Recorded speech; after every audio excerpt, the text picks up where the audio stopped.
Gita is easy द्वारा सप्रेम प्रस्तुत है द स्टोरी ऑफ काल भैरव।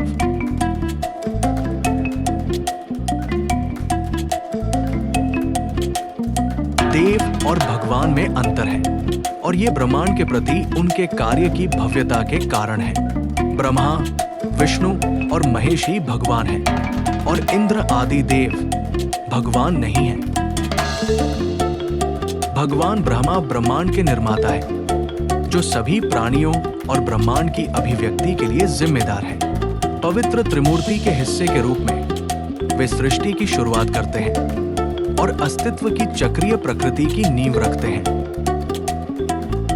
हिंदू पौराणिक कथाओं में भगवान विष्णु अपने दिव्य पोषण और संरक्षण के माध्यम से ब्रह्मांड का संतुलन बनाए रखते हैं।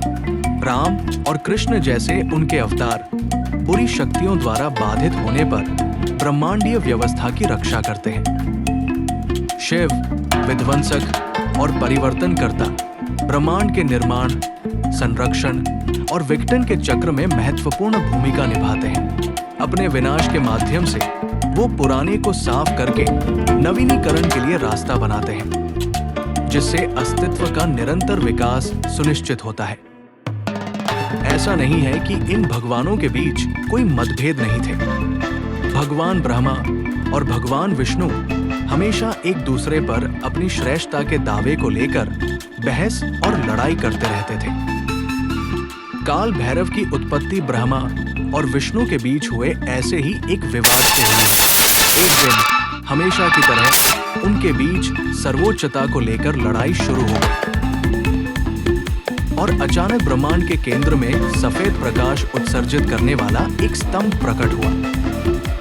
उस सफेद खंभे को देखकर ब्रह्मा और विष्णु बहुत आश्चर्यचकित हुए और तुरंत उन्होंने भगवान शिव को बहुत शांत भाव से अपनी ओर आते देखा।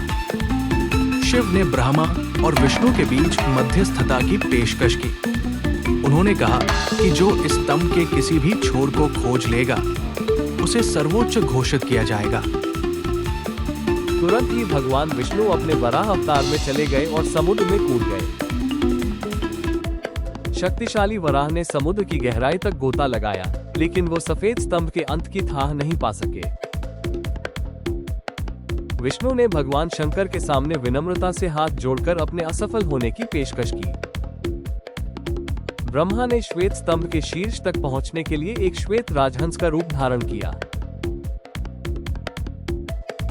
राजहंस आकाश के ऊंचाइयों तक छलांग लगाता चला गया, लेकिन वह भी सफेद स्तंभ के ऊपरी सिरे तक नहीं पहुंच सका।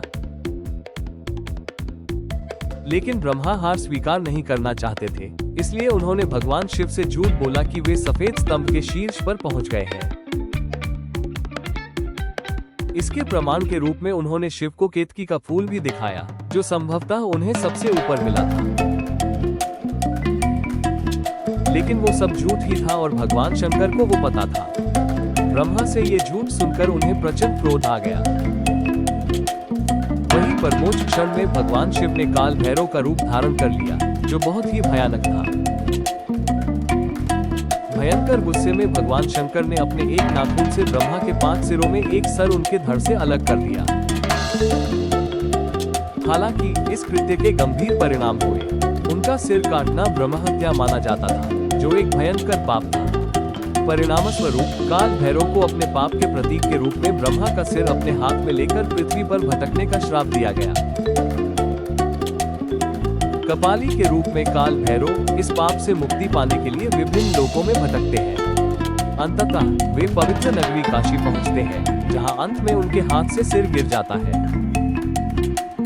ये घटना वाराणसी को एक विशेष पवित्र स्थान के रूप में चिन्हित करती है, जिसकी रक्षा काल भैरव करते हैं। वे शहर के संरक्षक देवता बन जाते हैं और आज भी वाराणसी की कोई भी तीर्थ यात्रा काल भैरव मंदिर में दर्शन किए बिना पूरी नहीं मानी जाती है। आध्यात्मिक स्तर पर काल भैरव समय और अहंकार की अलौकिकता का प्रतिनिधित्व करते हैं। समय को महान विध्वंसक माना जाता है। समय में पैदा होने वाली हर चीज समय में ही मर जाती है।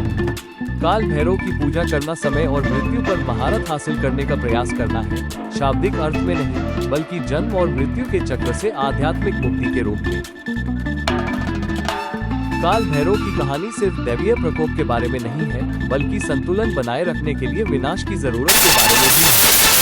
यह अहंकार के खतरे, जैसा कि ब्रह्मा ने दिखाया, कर्मों के बोझ, भैरव का भटकना और अंततः मुक्ति और मोक्ष का मार्ग सिखाता है।